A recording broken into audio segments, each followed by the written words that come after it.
Tēnā koutou te whānau. E tino mihi ki te iwi kāinga, kia koutou katoa ko tai mai nei ki te whakanui tēnei, poka tēnei ahi, kā nui te mihi kia koutou katoa. Greetings, warm welcome to the local people, the people who have been here 1,000 years, the people who have been 100 years, the people who have just turned up this afternoon. Like me, I'm the publisher from Wellington, Roger Steele. It's my honour to be the MC here this afternoon. I've had a wonderful time in Clevedon already. The first place I came to was the Acorn shop. There I bought a couple of bottles of Clevedon wine. Then I nipped off down to the oyster place and had the most delicious oyster chowder.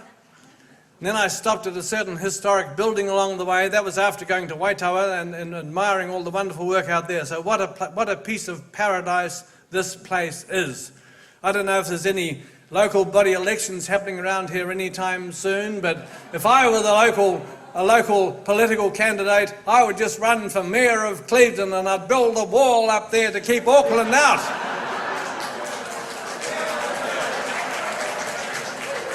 Keep this piece of rural, semi-rural paradise just as it is. It's absolutely fantastic. I don't know where I got that idea about the wall from. It's a terrible idea over there, but it wouldn't be a bad idea here. This is paradise.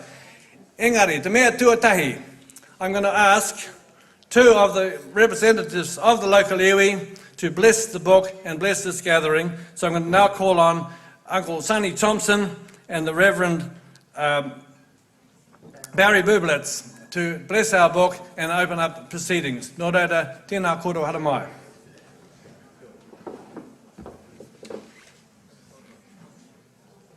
Kei te mihi ki a koe e te rangatira mō tō kōrero whakatau ki a mātou na mihi aroha ki a koe. Tēnā anō rā tātou katoa I te whānui o Clevedon na mihi aroha ki a koutou. Nau mai hara mai mō tō tautoko te kaupapa o te puka tēnei na mihi aroha ki a koe, ki a koutou. Just very briefly before I start, I'll let you know what I'm doing just in case you're not familiar with the language I'm using.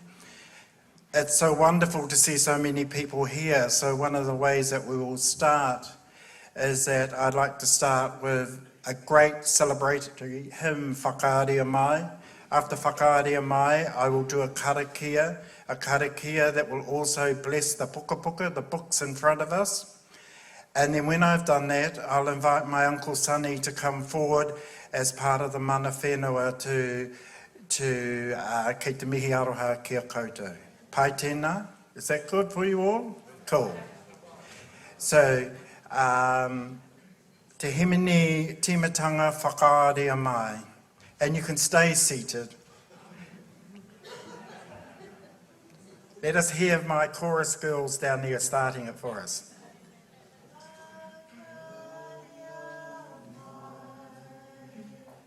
Tori peka kio, tia ho mai, raro toi te po, hei konau,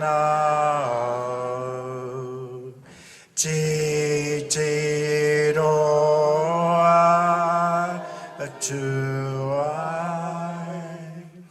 ora mate, heo koe nohoai,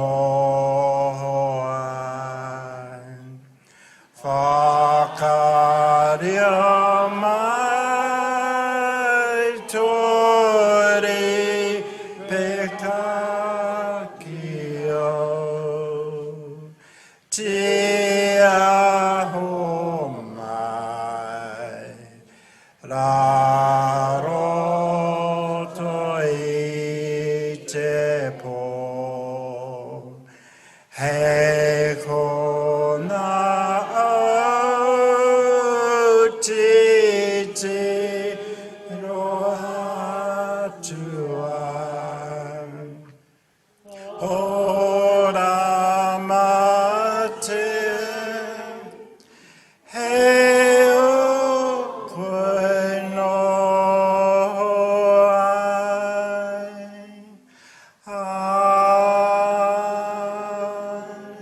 He honoare korore ki te atua, he maungaronga ki te whenua, he whakaaro pai ki ngā tangata katoa.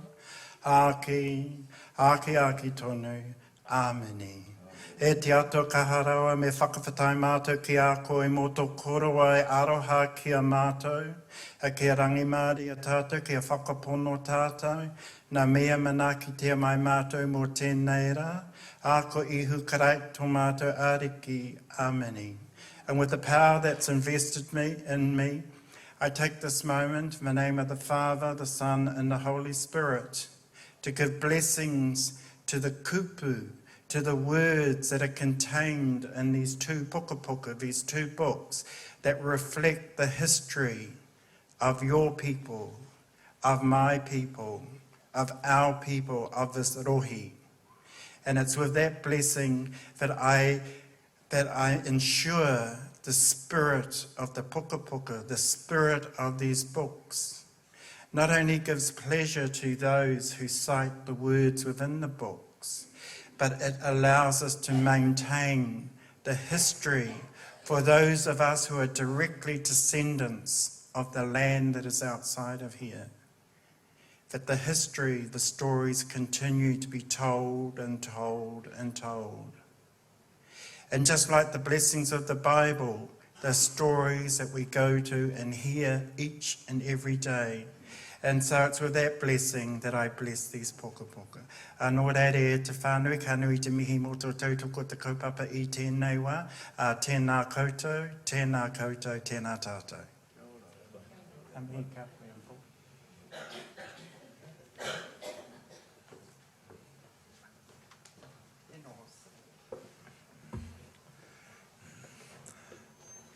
Kia ora mai te wairo.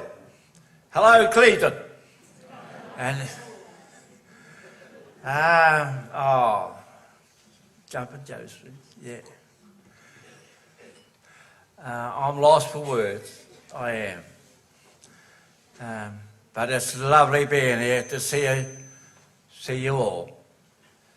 I was told the other day that it's going to be more than to be expected to be here, and I see it all now. Very much so, very much so. But I have to say, many years ago, when I was a little fella going to Clevedon School, I'll never forget a lot of those days being there under the master hand of Mr. Sir Walter Cook. Like a lot of you know, that he was the headmaster of the Clevedon School. And a lot of friends that I have met, and I see a few here this evening, but it's taken me a while to catch up to a lot that I know by the face, but to put a name to you, bear with me, because I just can't get there. But anyhow, I have to say again, it's lovely being here among you all. And the other thing is that I want to say that the organiser and all the people that's put this together, I can't imagine how much work they have put in to get all of you people to be here this evening. And you know something? If only we've got a movie camera to have this all down, put so we can see it on and off now and again, because it's just only a once-up, I know, but for goodness sakes, let us be together on this evening of the occasion that we're here for. And I have to say to Barry, thank you, Barry, for this and for your introduction to you. And all of you that are here, just making this evening to what it's going to be. And this is only the beginning. I'm not going to be here too long, because there's quite a few others that's got to be here where I am right now. So to all of you, thank you very much. Thank you very much. Thank you very much.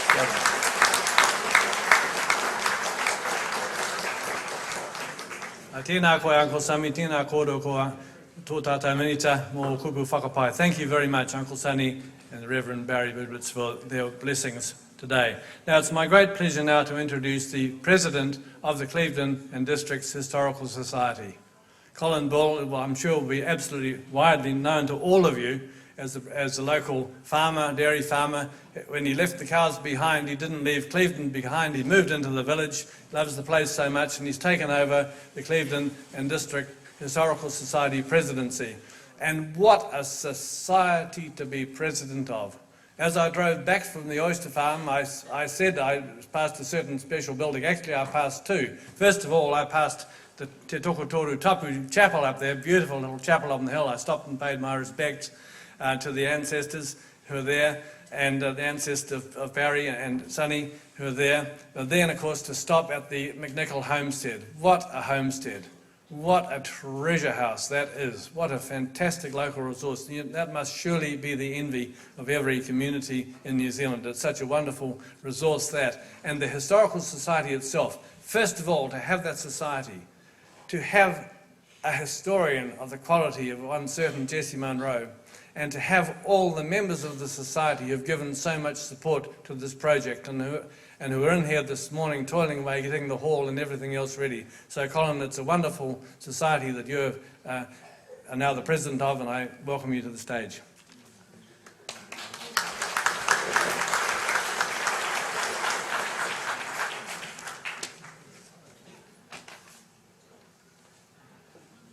Welcome. Welcome, doubly welcome. To descendants of the early settlers, welcome home. To more recent residents, welcome here. To the hundreds more who will come to live in Clevedon with the expected growth in the next decade, and to visitors here today, welcome. I acknowledge our book publisher and Master of Ceremonies, Roger Steele. I acknowledge Sonny and Barry. Sonny was at school with me, a couple of classes ahead of me. And so some of you will recognise him as a local. And Barry, I don't know whether you realise, many of you are aware of this, but Barry's got a close connection of Clevedon. His uncle was Danny King. So he is a son of Danny King's older sister. Both Sonny and Barry are descendants of the very first Maori settlers to Aotearoa, who settled near the Wairoa River mouth back about 1250 AD. They are descendants of Te Urirangi, one of the chiefs who negotiated the sale of land with Reverend Fairburn that became known as the Fairburn Purchase, and which Clevedon is a part. They are also descendants of Thomas Maxwell, a very early European sailor and boat builder who settled on Waiheke Island and then on the Ness Valley stream just above the junction with the Wairoa River. I acknowledge our book author, Jessie Munro, as descendant of a very early settler family and granddaughter of Charles Munro, who wrote the history of Clevedon for the centenary celebrations held back in 1953. I acknowledge Warren Shaw. His family came on the Vila and settled here 600 years after the first Maoris. Warren served 10 years as president of the Clevedon and District Historical Society and has led the task of producing this book, and we congratulate Warren for that.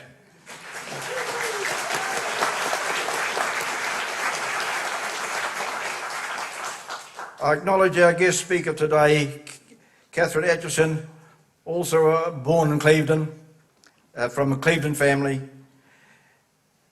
Please enjoy the afternoon, meeting old friends, reminiscing, enjoying some refreshments, and make yourself known to Jessie. Once again, welcome.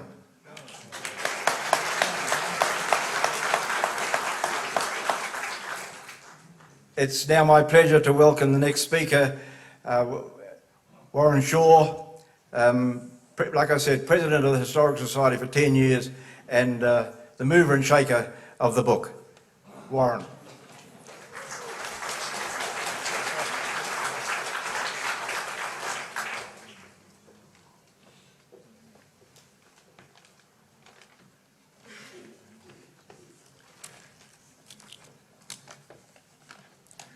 Thank you, everybody. Thank you, Mr. President. I shouldn't really be here. After all, I didn't think literature was my scene. When a book was mooted, and speaking to Jessie, she asked me to describe any particular style in which I thought it should be written. Already I was pumped up by her interest in having me give my opinion, and gave a most solemn reply. Well, Jessie, I said, the style should hold the attention of children, the average Joe citizen, academia, historical researchers, educationalists, and I probably volunteered some other similar bits of bloated nonsense as well. There was a hesitant type pause, followed by a polite nod from Jessie. I realised I had just demonstrated my lack of knowledge and naivety in one sentence. An impossible request. I just hope I'm not the reason the job took so long. Nonetheless, I am aware of the content of Voices of Belonging, and I'm confident that you will, like me, appreciate the style and universal readability of this book. Also, to appreciate the skill and mountainous amount of work that has been involved. Now, a little bit about our Jessie.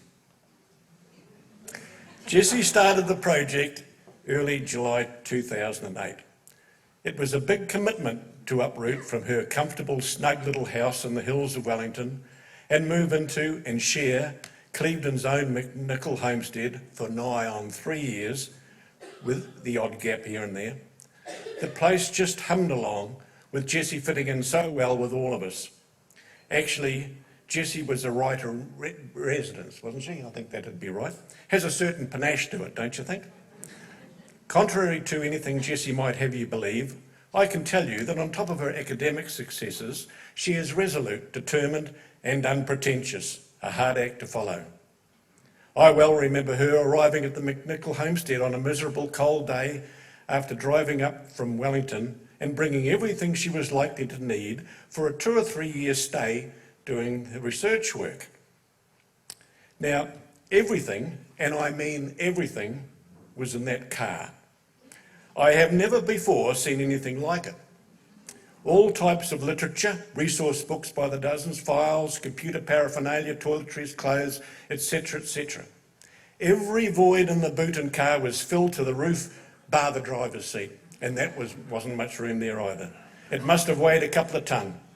The thought did occur to me that a couple of retrofitted turbos under the bonnet and a 2-speed diff for the hill climbing would have been an asset. But I was convinced this project was underway and it was going to be successful. Some people attack a major project like they're driving a bulldozer and leaving debris everywhere. Not our Jessie. When you get an email request from Jessie, it doesn't pack a punch, it disarms you instead. Excitement, read the book, will be rekindled if you're tired, doubts are in free fall, warm fuzzies abound. Whether it's research or solving a conundrum, it's always a pleasure to help, and I'm sure that almost everyone here today has contributed at least a small part in assisting Jessie with the Voices of Belonging one way or another. The Clevedon Historical Society is extremely grateful for the interest and cooperation we've had from yourselves and your willingness to trust us with your anecdotes, diaries, photographs, etc. I know that Jessie is especially grateful to you. Thanks to your generosity, you have helped her to unearth gems, often of an unanticipated nature, and helped tremendously towards the writing of this book. To our generous sponsors, you've been invaluable. This project would not have happened without your help, and you'll find their names acknowledged in the book. Thank you to Clevedon Lions, Clevedon Historical members and friends who have helped today. To our publishers, sorry Roger, he told me not to say anything. Thank you for your skill and enthusiasm in the designing and editing of this book. We have valued your cooperation with the Clevedon Historical Society. A big thank you too for your enthusiastic response and support for our publishing proposal, especially for your close working relationship and rapport with Jessie.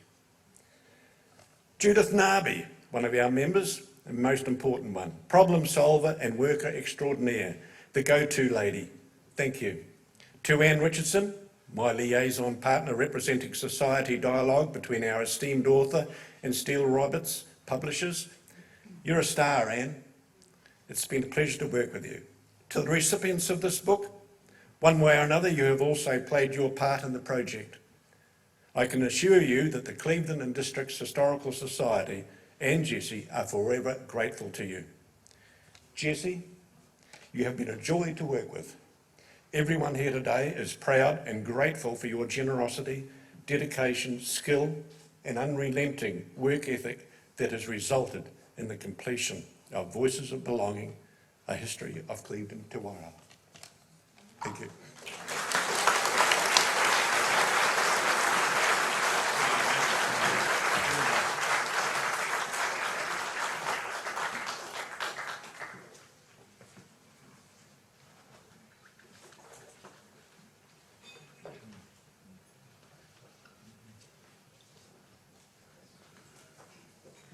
Thank you, Warren, and you have been pretty wonderful to work with too, and Anne. And in Warren and Anne, the committee could not have had two better representatives to come down and see us in Wellington and keep us on track. It's been an absolutely wonderful working partnership. Thank you, Warren and Anne. Before I introduce Jessie, could I ask Norma Levers to come up on stage, please? Norma, who taught at the school in the 1970s, had the idea that a historical society might be a jolly good idea to preserve the wonderful history that was lying unsorted and unorganised around the place. So it'd be lovely to have Norma up here as the founding inspiration of the society. Keep coming up. There's another chair at the back here, Norma. Just come up across here and up the stairs.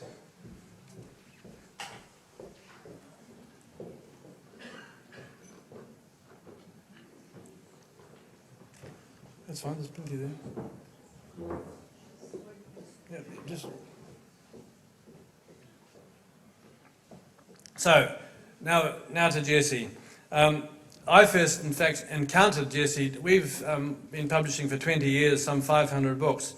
And in 1996, literally 20 years ago, we published our first. And it won a minor prize at the Montana Book Awards, the major prize of which was scooped by no less than Jessie Munro for her magisterial biography of Mother Suzanne Aubert.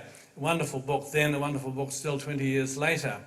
I should have done a little bit, so when the Historical Society approached me and Jessie approached me about a couple of years ago to talk about this book, I should have done a little bit more research on her. I should have gone actually back to Suzanne Aubert and noted that it was 464 pages. And then I should have researched further and found that her last book, The Letters, was 634 pages. So it's no great surprise that we've produced over 800 pages. But ladies and gentlemen, it is magnificent history, it is magnificent storytelling, it is magnificent prose. It's a good read on all the criteria that Warren mentioned before. Just let me give you one sample. It'll be the only reading, I think, today from the book. It's from the first chapter, Wind and Tide in Our Favour. In the fine spring weather, they had anchored off the mouth of the Wairoa at dark. Next morning, 16 October, they sailed in a little distance on the flood tide and waited till the afternoon when, with the tide flowing, we got to Hoy's and McNichol's place and went ashore to their house and got tea. The scene is set. The woodlark is moored on the river, and Joshua and Hampton are walking up the slope to the new Ropor whare constructed by local Ngai Tai. There is already the indication of settlement and domesticity, not mentioned but perhaps running to greet them, are two little girls, Anne and Mary McNichol. Or perhaps they're hanging back alongside their mother, Marion, who has 10-month-old Kate in her arms. Marion has left another little daughter, buried in Ballarat, and is only just pregnant with a son, Archibald. Her husband, Duncan, 35 years old, is tall beside her, lanky and cleft-chinned. Their companion is George Hoy, who had worked in tandem with the McNichols in the goldfields and crossed the Tasman with them in April. He is short and compact, only 28 years old and still a bachelor. So is Hampton Thorpe, who is 24. Joshua Thorpe is 57, an open-faced, handsome, mature man. Like his biblical namesake, he is strong and of good courage, and has come to view the promised land across the river. Matchless prose. Talk about bringing history to life. Jessie Munro has done it. Please welcome the author.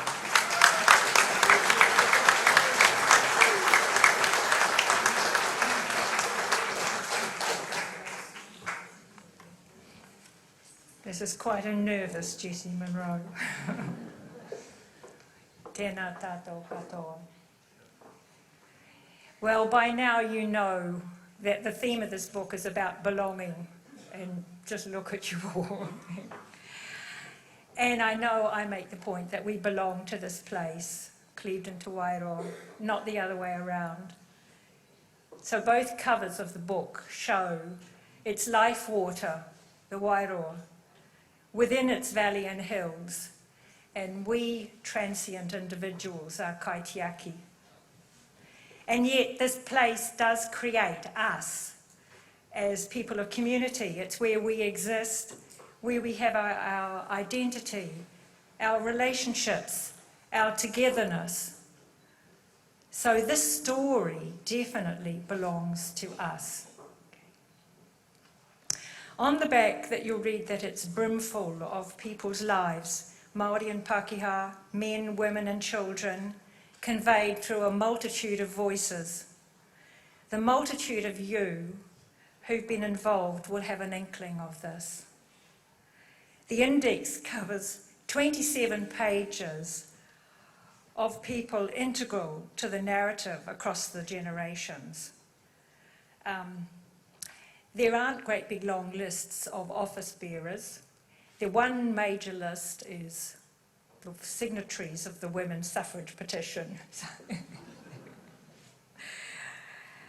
Do go to the back of volume 2 and read the acknowledgements, which end with an A to Z of thank yous, literally an A to Z of thank yous.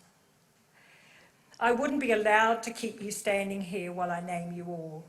So as Warren has done, please go to the acknowledgements. The book is the life child of so many people, and it's the brainchild of the Clevedon Districts Historical Society, of whom I'm proud to be a member. At the end of 2008, after I'd come, and it was at the end of year gathering, the committee gave me this graceful butterfly. I don't know if you can see it, in glass, beautiful glassware. And it was chosen by Jan Sanders and Joan Harris. And it's perched on my dressing table upstairs in the McNichol homestead for the 2.5 years I stayed there. And it's been on my chest of drawers in Wellington ever since. I love it. Voices of Belonging has been carefully and patiently nurtured by you all through its valuable chrysalis stage. And it's now a butterfly.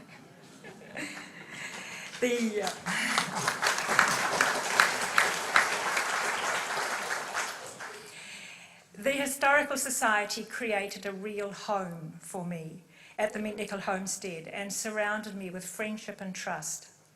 To me, that gift of the butterfly has been a symbol of hope and faith and affection. It's been one of the richest gifts of my life. Anne, and I don't know where Anne is, Anne, Cunny, Fraser, Jerry, Kay, Jan, Judith, Peter, Philip, Warren and others, thank you. Especially Warren. Without you, Warren, quite simply this book wouldn't be. Throughout this voyage, you've kept a steady hand on the tiller. You've never lost the anchor. And you've made sure I was safe among the rigging. Thank you, dear Warren. The wider community welcomed me too. Wherever I went to gather your stories. 6 of you from early in the project can represent hundreds of others.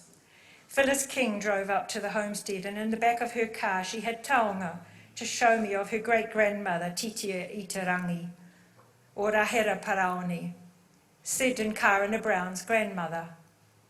Ian Duda lent me William Duda's farm cash book, Helen Lockett the treasure trove of her parents' World War II letters and stories and diaries, and her father's 1930s farm diaries.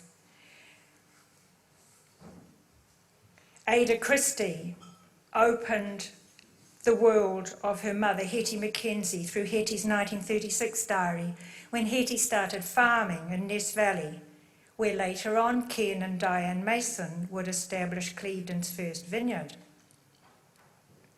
And Lois Reynolds gave me my opening chapters when she invited me back to her Longford Park home and entrusted me with Hampton Thorpe's daily diaries covering the first 6 years of the new Pākehā settlement of the Wairoa.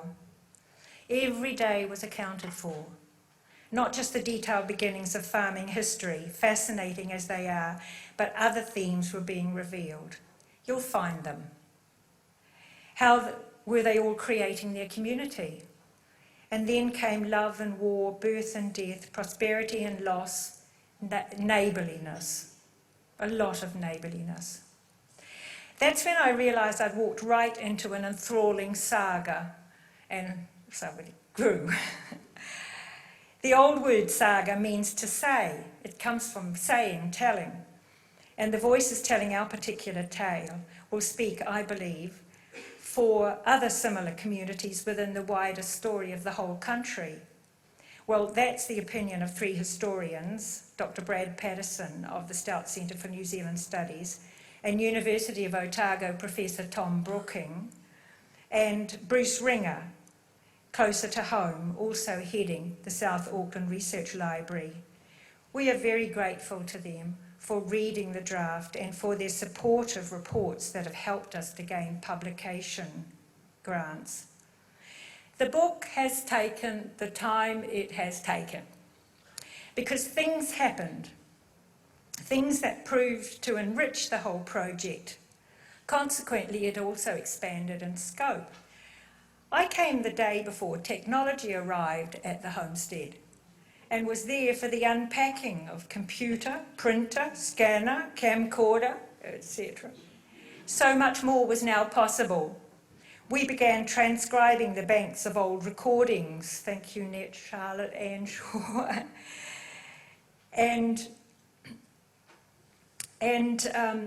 We were able to listen to those memorable voices from the past.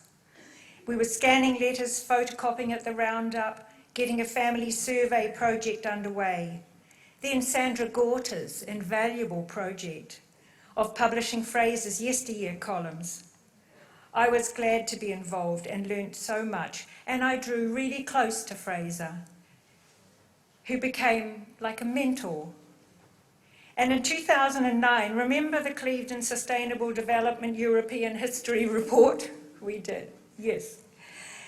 And that brought Jess Mackenzie on scene to help with images, and something that's continued right through the gathering of the more than 500 images in the book.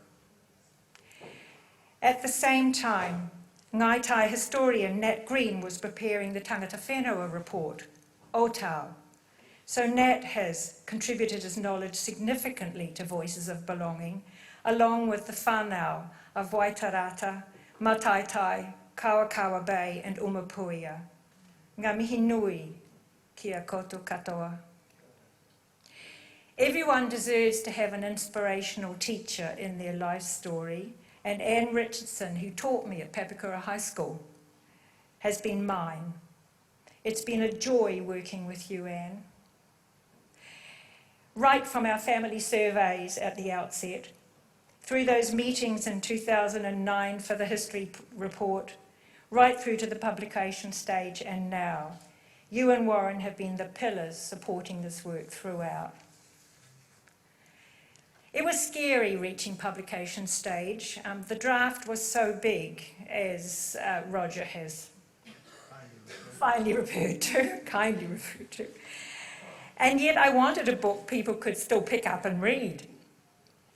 2 volumes, I thought, wistfully, hopefully. And the tally of wonderful must-go-in images was rising and rising.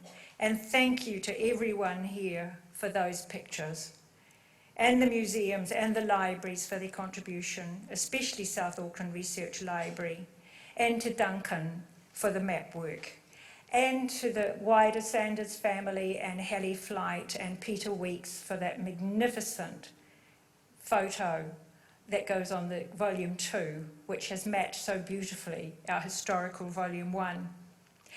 Brad Patterson had encouraged me in the direction of Steele Roberts, and I couldn't believe our good fortune in their positive reception.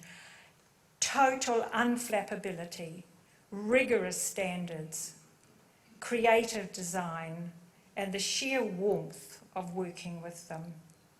Roger Steele, Sarah Bolland, and Roger Whelan, you've gone far beyond the norms of commitment. Thank you for everything. So, Clevedon Districts Historical Society and Clevedon Te Wairoa in general, my love to you all for trusting me with telling our story.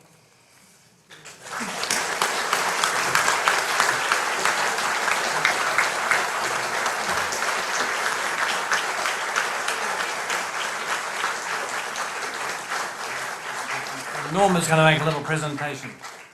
So thank you for all you've done for us. It's been wonderful. The book is just a delight, and we're delightful to give you these orchids. Oh, thank you very much. Oh, thank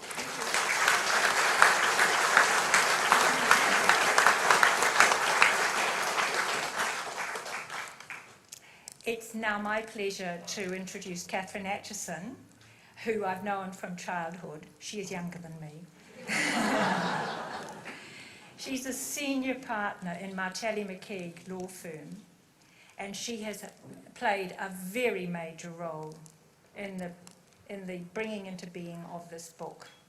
So I now pass it to Catherine, who is going to launch.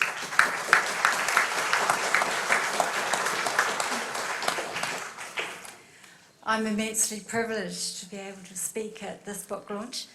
Also to be actually standing in front of the Presbyterian Church lectern. So it's interesting. I've spent many years looking at this lectern from the other side. I'm actually here as the trustee of the Chisholm Whitney Charitable Trust. But like Jessie, and many of you here, I'm a descendant of early settlers. In my case, I'm a Scots-Irish descendant. One side, the Bells, came here in 1863, and the Atchisons, the Irish side, came here in the 1880s.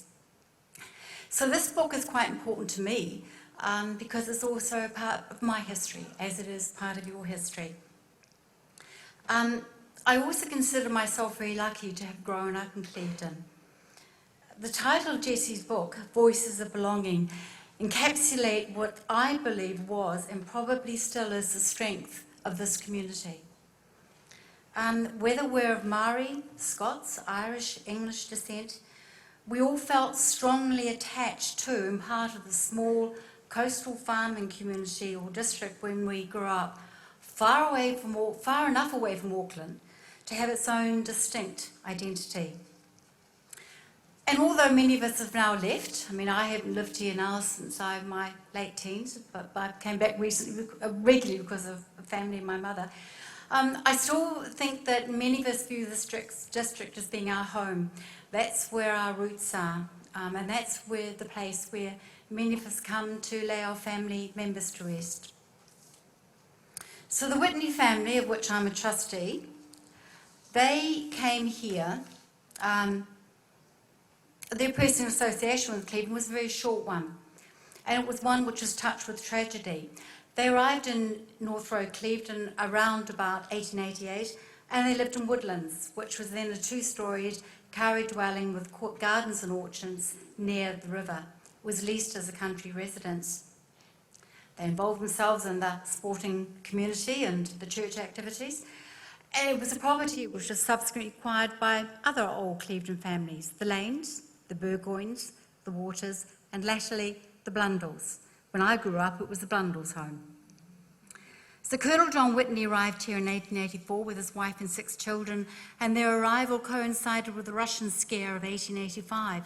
And the government at that time was alarmed at the precarious line of supply of ammunition, and they needed local production.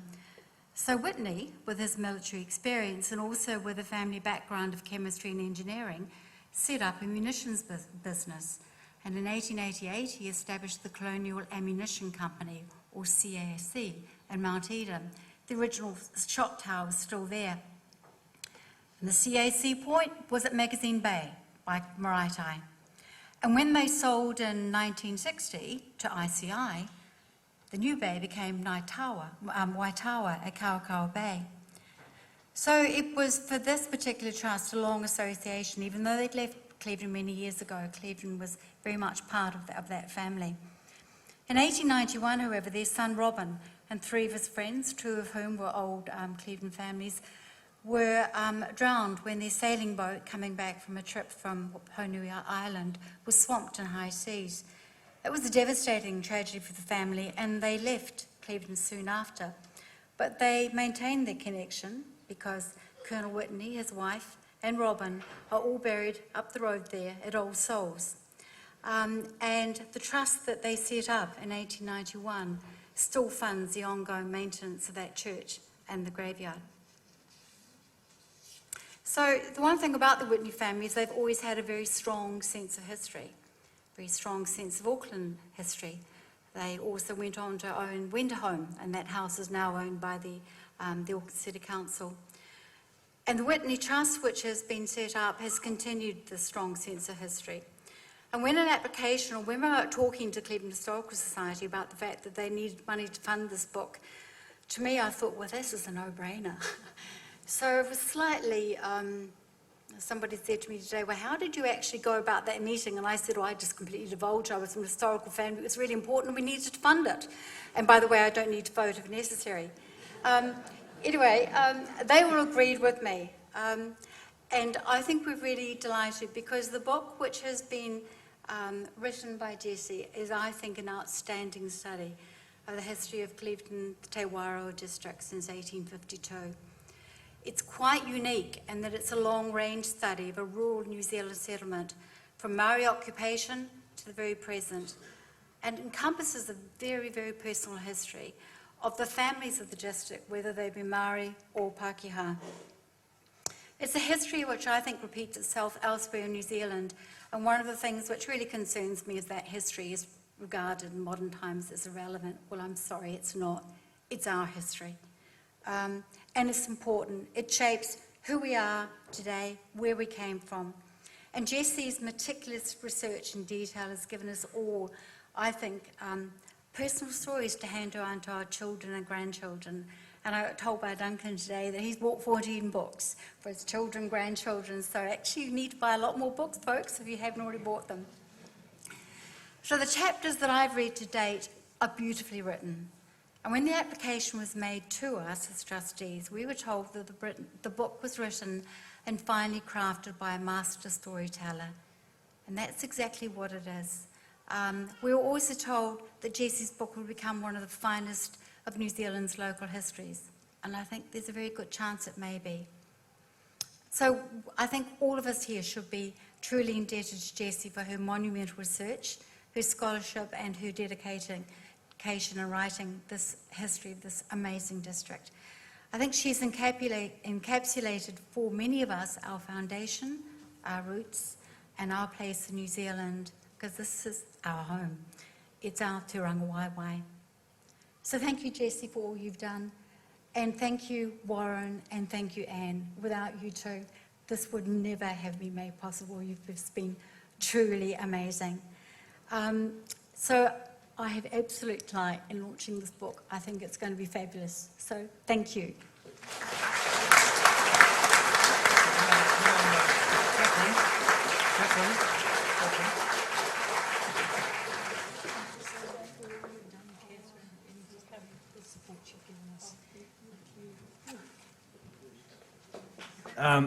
In a few minutes, snacks, tea and coffee and refreshments will be available in the side room and other liquid refreshments out here. So there's just a couple of procedural announcements, and then we're done. Although, just one tiny thing that I under-mentioned, that Jessie mentioned, the wonderful contribution that my publishing manager, Sarah Bolland, has made in the exquisite design of the book, and also in all sorts of editorial processes. The index, as Jessie mentioned, is 32 pages long and about 150 pages complicated. I can tell you, family with the same names. Give your children different names to yourselves, please.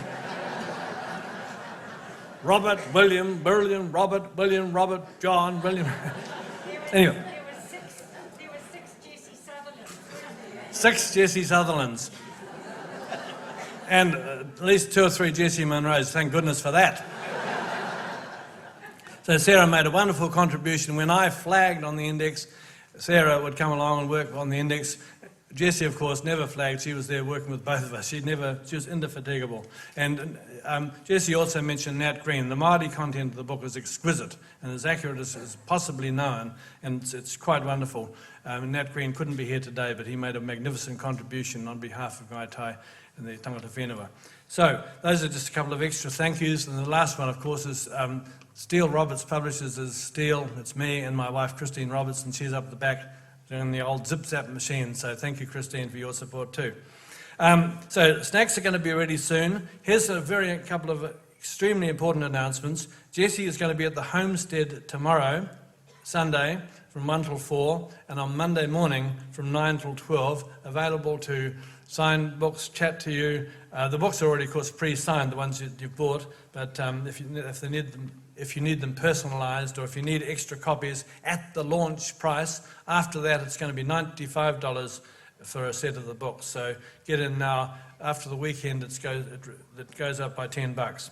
So and while you're at the Homestead, one that I mentioned before, what an outstanding example of local history it is. Of course, it's much bigger than local history. The history of Te Wairoa and Clevedon is really the history of Aotearoa, New Zealand, in microcosm, an exquisite microcosm, thanks to Jessie. But it's all there, the wonderful interaction, the wonderful development. So while you're there, there's a special room being set aside. So if for any reason any of you feel that your own history hasn't been adequately told, you can go and hang out in the homestead there. There's a wonderful literary and historical resources there, and you can write your own histories to add to what Jessie's done. The story is never ending. So I think those are my only announcements. Anne, has that covered most of it? Anne thinks of everything, and it's all here on my run sheet. Thank you very much, Anne. Marvellous. So, the only other, yes, here you go. Don't drive on the grass, it's a bit wet. When you're up at the homestead, but do go. If you haven't been, it is wonderful. So that's it, ladies and gentlemen. I have one tiny presentation. I mentioned that I met Jessie at the Montana Book Awards, where you came away with a magnum of Montana champagne. I have got a bottle of Clevedon's finest Alto Vino vintage port to give Jessie with my personal love and compliments, just as my own personal presentation to you, Jessie.